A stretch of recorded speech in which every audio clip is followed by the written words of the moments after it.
I'm Jason Wilson, along with Kira Morgan, bringing you your local coastal news recap on Lincoln County News Source. This newscast is made possible by viewers like you, and thanks to the support of local donations and our incredible sponsors like Pioneer Printing, Boki Creative, and Coastal Solutions Marketing. A group of Waldport citizens announced they have successfully gathered over 250 signatures for each of the 6 city council members in support of recalling all 6 of them, which is above the required 192 that was needed to move the process forward. Tony Thamakis, who has led the recall effort, turned in the signatures to the Waldport City Recorder on Monday, October 13th.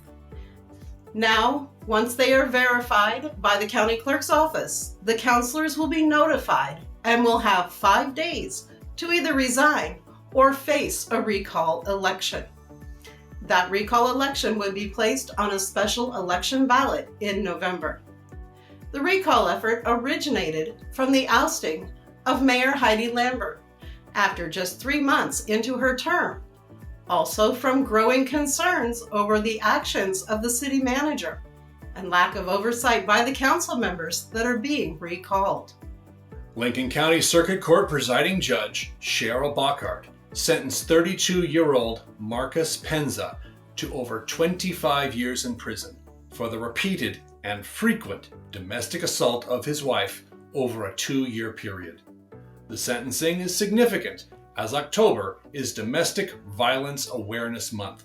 Additionally, the investigation revealed that Penza had previously coerced the victim into signing a non-disclosure agreement, which purported to silence and prevent the victim from exposing the ongoing abuse. While in the Lincoln County Jail, Penza filed a handwritten $2 million lawsuit against the victim, claiming breach of the agreement for disclosing the abuse to law enforcement. Penza subsequently attempted to use the lawsuit to threaten the victim to drop the charges, committing the additional crime of tampering with a witness.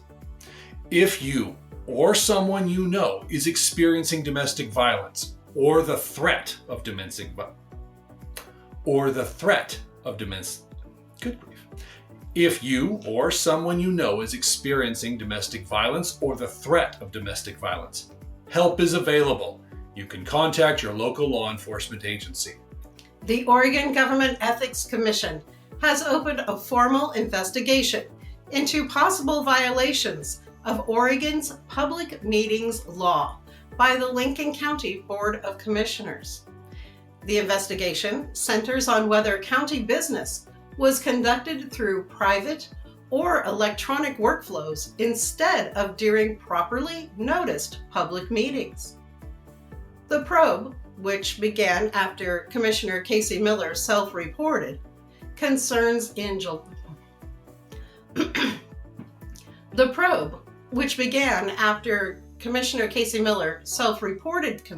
July, has intensified scrutiny of how the board makes decisions. Those tensions came to a head at the October 15th Board of Commissioners meeting, when Miller was blocked from presenting a transparency resolution he had drafted. This was in response to the Ethics Commission findings.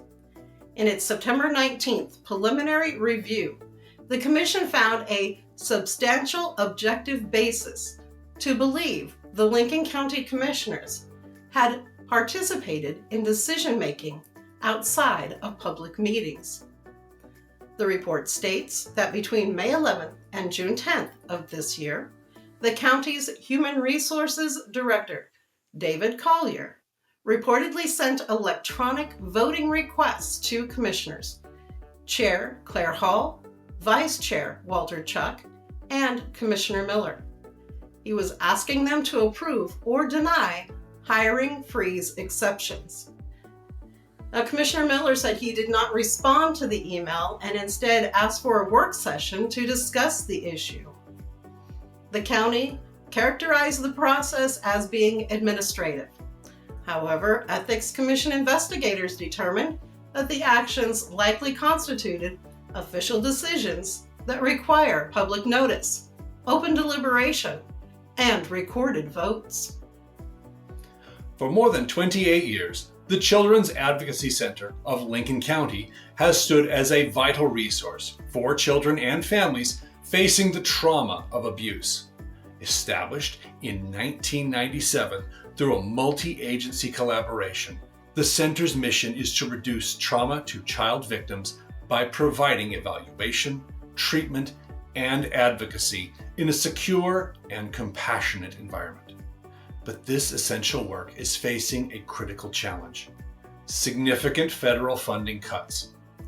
The center relies on large federal grants, such as the Victims of Crime Act and Human Trafficking grants, to fund advocates, therapists, and forensic interviewers. While layoffs aren't imminent, CAC is tightening its budget and dramatically increasing fundraising activities to bridge the gap and ensure no child is turned away. The center is now calling on the Lincoln County community for help. Kira Morgan spoke with Sharon Bittinger about the center. The Children's Advocacy Center of Lincoln County, we aim to reduce trauma to suspected, known, abused, neglected, and trafficked children here in Lincoln County. We do that by evaluation and support in a sensitive environment. For more information on how to donate, volunteer, or participate in upcoming events, visit the Children's Advocacy Center's website or social media. Backyard burning is now officially open in Lincoln County. Chief Lepa with Siletz and Toledo Fire reminds citizens, however, to think before you burn. Backyard burning can consist of only clean, natural materials, such as yard debris or untreated wood, not garbage. Be sure to keep your burn piles small and manageable, and keep in mind that your burn pile should be at least 15 feet from any structure, preferably further from any flammable item. It's also recommended that someone should stay with the fire until it is completely out and cold to the touch, and have a hose, bucket of water, or an extinguisher close by, just in case. Be sure to burn safely and responsibly. Before any burning, it's essential to check with your local fire department or Oregon Department of Forestry office. They'll have the most current rules, as they can change based on local weather conditions. Also, be prepared to check the smoke management forecast. And you can contact your local fire department with any questions, especially regarding burning permits. The Oregon Coast Aquarium reached their goal of 3,000 pre-ordered puffin license plates. The aquarium receives hundreds of reports of entangled and injured wildlife each year. The aquarium partners with wildlife rehabilitation centers along the coast to promote injured animals' long-term and chances of successful release, and is currently building its own marine wildlife center to expand its capacity for wildlife rehabilitation and animal care. By bringing the puffin plate to Oregon's DMV, it will provide an ongoing form of support to wildlife rehab and animal care. Voucher holders should keep an eye out for a next steps email and an estimated timeline for when you can acquire your plates. If you miss the pre-order and still want a puffin plate, don't worry. Once the plates are out of the production phase, you'll be able to pick up a puffin plate at any local DMV. Now that autumn weather has replaced hot summer days, bears have begun their annual fall eat-a-thon, known as hyperphagia, to prepare for winter. This intense feeding period begins in late summer when berries and fruits ripen and peaks when fruits like pears and apples are available. During this time, bears spend up to 20 hours a day foraging for food. Driven by the need to eat, bears will take advantage of free food, garbage, pet food, birdseed, livestock, and poultry feed. State wildlife biologists urge Oregon residents, vacation rental managers, and visitors to remove or secure those food sources. Bears that become used to people food can pose a serious safety risk to people and pets. For more information on keeping your home and pets safe, visit the Oregon Department of Fish and Wildlife website. Hi, I'm Erica Wilson with a look at community activities and events. The Newport Public Library marked Banned Books Week with the unveiling of a striking new mural by local artist Gary Hurd, transforming the library's stairway into a vibrant gallery of banned and challenged book covers.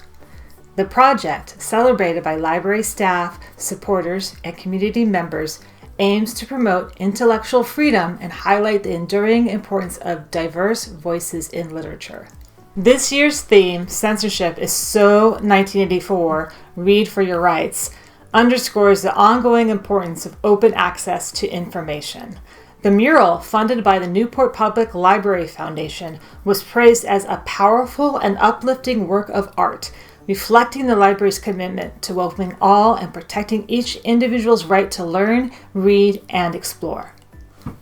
The City of Toledo held their annual Halloween Pet Parade with over 30 people who attended with their pets, mostly dogs, but there were also a few cats, a rabbit, a goat, and a snake. After the parade, there were hot dogs handed out to attendees, grilled up by Toledo Mayor Rod Cross. Also at hand helping out with the event were teens from Homie House.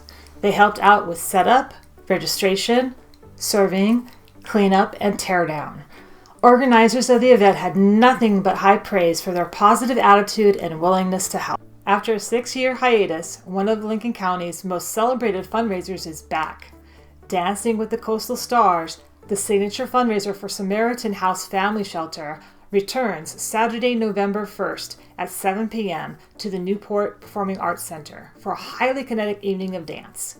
Kara Morgan spoke with organizers of the event in her latest Coffee with Kara episode. Participants compete for the Judges Award, the People's Choice Award, and the Fundraising Award, with each couple raising money in support of Samaritan House.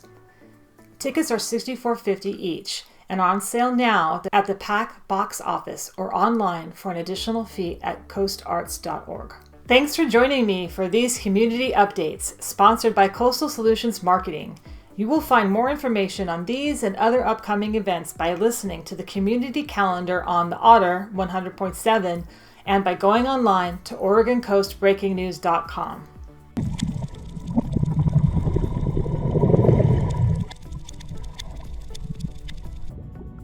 Well, fancy suit you've got there. You lost or selling something? Not selling, storytelling through design. Storytelling? Underwater? Every brand needs a voice. Business cards that make a splash, stationery that builds trust, and brochures that open doors.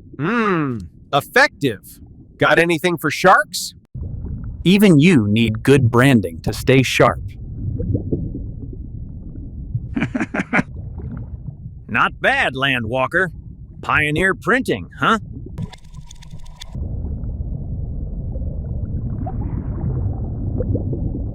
You might just reel in the big fish. Pioneer printing, a beacon so bright, shining by the sea in the harbor's light. Newport. I'm Kara Morgan. Thanks for joining Jason Wilson and me for your local coastal news update on Lincoln County News Source.